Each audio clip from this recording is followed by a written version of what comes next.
I recently took to Instagram and asked you guys what you'd like to see in my Funko Pop collection. Obviously, at some point this year, we're gonna take a look at my entire collection, every single piece that I own, but I figured let's get down to the nitty gritty and find the things that you guys wanna see. Let's get down to the nitty gritty. And with that being said, let's get into the first request. Tob Likes Cheese, he asks if you got any prototypes and the most rarest grails that you've got in your collection. All right, let me look around and see what I got. Okay, so as far as prototypes go, everything prototype that I have, guys, is gonna be over in this section. Actually, let's start right here. So this right here, guys, is a prototype. I believe it's of either Mike Trout or Yadier Molina. I ended up getting this one at an eBay party at Funko Hollywood a couple of years ago. They were announcing their partnership, Funko and eBay together. And honestly, this is probably one of my favorite protos that I own because I love baseball pops. As you can see, you know, over there, I've got a bunch of different mascots and everything.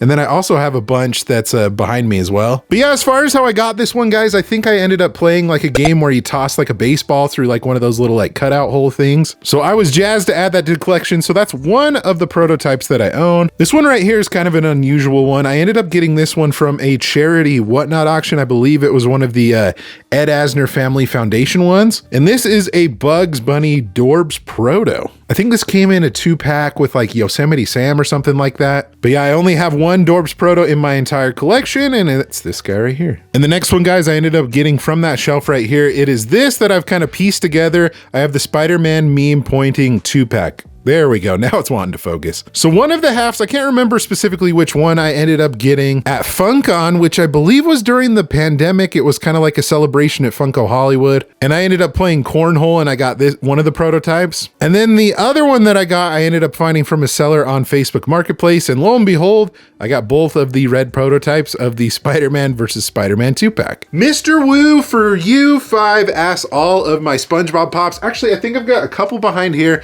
Majority is going to be back in my Nickelodeon collection that's down over there. So as far as SpongeBob Pops go, guys, I got to get it from my Nickelodeon little shelf right here. And also I've got a little section right here behind me that has a couple. So let me get those off and put them on the desk. I believe this to be all of my SpongeBob Pops. There might be a couple that like are just some stragglers that I can't find, but I think this is all of them. So I mean, if we start off down low, guys, we got like the Christmas SpongeBob, the weightlifting one, which is pretty awesome, Imagination SpongeBob, Workout Squidward, the one Patrick's got he's got a board nailed to his head. I think one of my favorite SpongeBob Pops right here, guys, the Sweet Victory one where they perform at like the Bubble Bowl. It's kind of a take on the Super Bowl. The Best Friends Forever t-shirt 2-pack with SpongeBob and Patrick is pretty darn epic. I love it when they make side characters from SpongeBob, guys. So we got Mermaid Man and Barnacle Boy, or as he likes to be called, Barnacle Man. I want to be called Barnacle Man. And then I've got some original ones, guys, that are some pretty old ones and harder to find. Like I'm talking the OG SpongeBob and his counterpart with the Hot Topic exclusive. I mean, check out that old Hot Topic sticker. This one glows in the dark as well. And honestly, it's probably one of the harder SpongeBob Pops to find in good condition. I got Patrick, OG Patrick, and also Mr. Krabs. I gotta say, some of these SpongeBob Pops are pretty darn derpy looking. These are no exception. Who you calling Pinhead? I flipped the box around right here, guys, to show you the two that I'm missing out of the original set with Squidward and also Sandy. If you got any leads on those, let me know because I feel like I don't see them very often. Ian Rigney wants to see some signed Funko Pops. I actually have a handful of them. They're kind of throughout the office, so let me take you around. Okay, as far as signed Funko Pops, I know I have a couple up here. This one is signed by the voice of Courage the Cowardly Dog. I got this signed at FanX, which is a local Comic-Con here in Salt Lake City, Utah. I got it last year and I got it signed by Marty Grabstein. I think that's how you say his last name. But that signature is really cool. He was a really nice guy. He handed out like hugs and stuff too. He was hugging everybody. Super nice dude and a really cool signature. I was able to get signed Pinky in the Brain. It's kind of hard to tell, guys. They signed it in like a gold Sharpie, but I ended up getting the voice actors for them. I think, is it Maurice LaMarche and Rob Paulson, I believe, the voice of both of those right there. Okay, this one's actually a pretty cool one, guys. At an event that I went to, they had the voice of Boosa, the original actress. She was probably like super duper young when the movie came out, but anyway, she's all grown up. She signed this really cool VHS cover right here.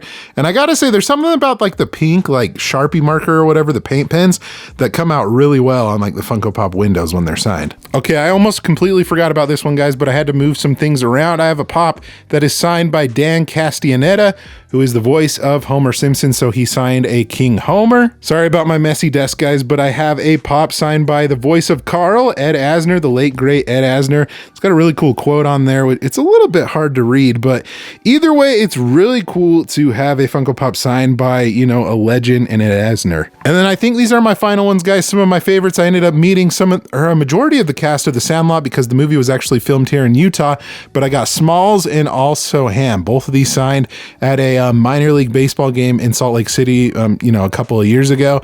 But my goal is to get all of them signed by all the different guys. So like Squints and Benny and stuff. That would be sweet. But for now, I've got those two. Dude, I almost completely forgot. I ended up getting a pop signed by Damian Lillard as well in person.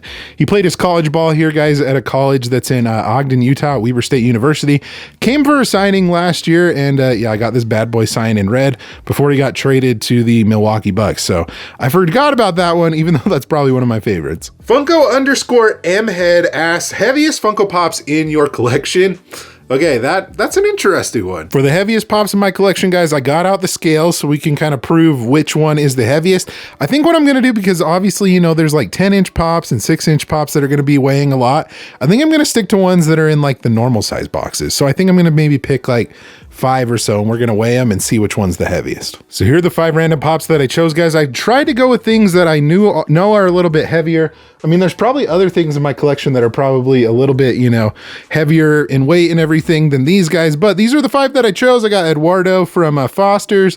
We got M3 Blue Monstar from Space Jam. We got the Snow Ghost, Bigfoot, and also Embarrassment from Inside Out 2. If I had to guess, I'm gonna guess Eduardo's gonna be the heaviest, but I guess the scale will tell us. Okay, pop number 1, Bigfoot Flocked. What do we got here? We have 8.3 ounces. All right, I think Snow Ghost is probably going to beat him, but let's go ahead and check. 8.75. All right, Snow Ghost is currently in the lead. You know, I'm going to guess that Embarrassment actually is going to beat Snow Ghost, so let's check that out right here. Oh, you know what? I was wrong. That felt heavier, but it is not, guys. We got 7.8. Interesting. Okay, Blue Monstar, where are we at? All right, 8.1. Okay, all right. I think that's second or third. I'm losing track. All right, picking this bad boy up. I already know that he's going to be, I'm going to guess he's probably about like 10 ounces, but let's go ahead and see. Oh my goodness, 12.5. Eduardo, you are the champion right now, man. Congratulations, Mr. Sims. You are the fattest boy in camp.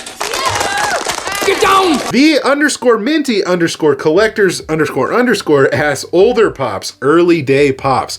Okay, I've got plenty of those, but let me show you off some oldies. So as far as pops being older, I would say, right off the bat, you know, a couple come to mind in like The Simpsons. Let's check the year on those. All right, let's go ahead and check the bottom of Homer. I think this is 2013, maybe? I can't remember exactly. Oh, actually earlier than I thought, 2011. That might be the oldest one that we find today, but I think all of these are from 2011, guys. So they're like about 13-year-old pops. Yeah, 2011. If I was right, Krusty's also from 2011. And if you guys are wondering how you can tell that year, it is the first numbers that are after those letters. So JJL 11. So for 2011. I want to say that the SpongeBob Pops are pretty old too, guys. Probably close to 10 or 11 years old. Actually, Mr. Krabs is 12 years old, guys. 2012. Woo! Maverick.8712, my buddy Curtis, he asked, customs you own. I have a feeling that he's asking this question for a reason because he actually gave me a custom of his just recently, but I've got a couple other ones I can show off as well. All right, the 2 customs that I was able to find, guys, are these right here. I have the Flocked Mariner Moose,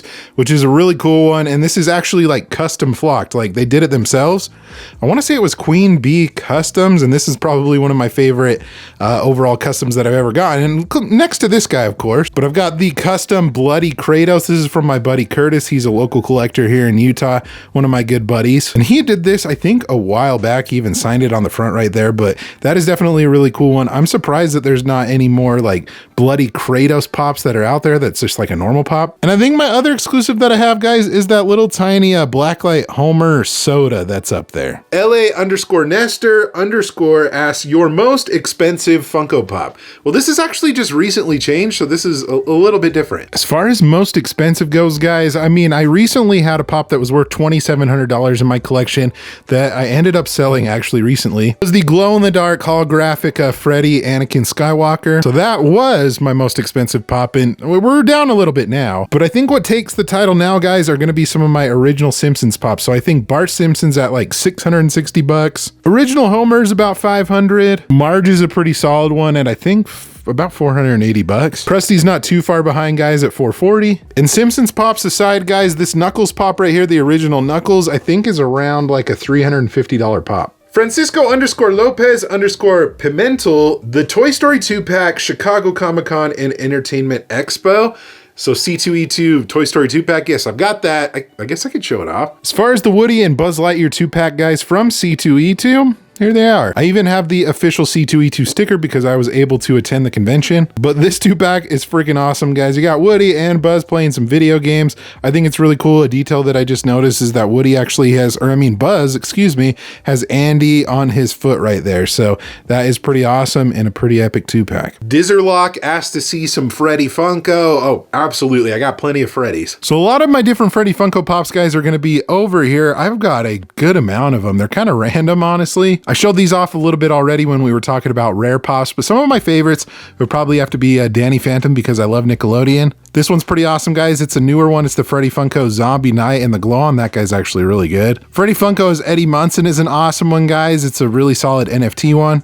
And speaking of NFT Freddys, guys, I've got a bunch right here in this shelf. You usually don't see this shelf because I'm usually filming right here and it's kind of blocked at least, but all my different NFT Freddys are right here. So that's a good look at pretty much the majority of my Freddy collection. And last, but certainly not least, the original _Funko_Pop_Collector asked to see Five Nights at Freddy's, please, and thank you, my man, Prayer Hands 100. Well, Prayer Hands 100 back. I actually have some just in a different way than you would think. So these are the FNaF Pops that I've got, guys, but these ones are actually available in my next auction. So if there's any of these that you are interested in, guys, it's going to be over on Whatnot, guys. It's actually going to be in a couple of days on the 20th, I believe, on a Monday. But yeah, I've got a good amount of different ones, guys, from like the Twisted ones, a couple of the different like exclusives and Nightmare ones, the tie-dye ones as well. So if you're interested in any of these different Five Nights at Freddy's Pop, definitely check out the link down below. And you can also get $15 off one of these as well if you're a new, like, first-time user. So that was about 10 comments that I chose at random, guys. I want to do this maybe like twice a month or so to just show off different things here and there, but this was really super fun. And if there's anything that I didn't show off in this video that you want to see in the next one, leave it down in the comment section below. Be sure to subscribe as well so you don't miss out on any future videos like this one here. Thank you guys so much for watching again. You guys are awesome and the best. Like always, remember to be kind to one another, always promote positivity. I'll see you in the next video. Catch you guys later.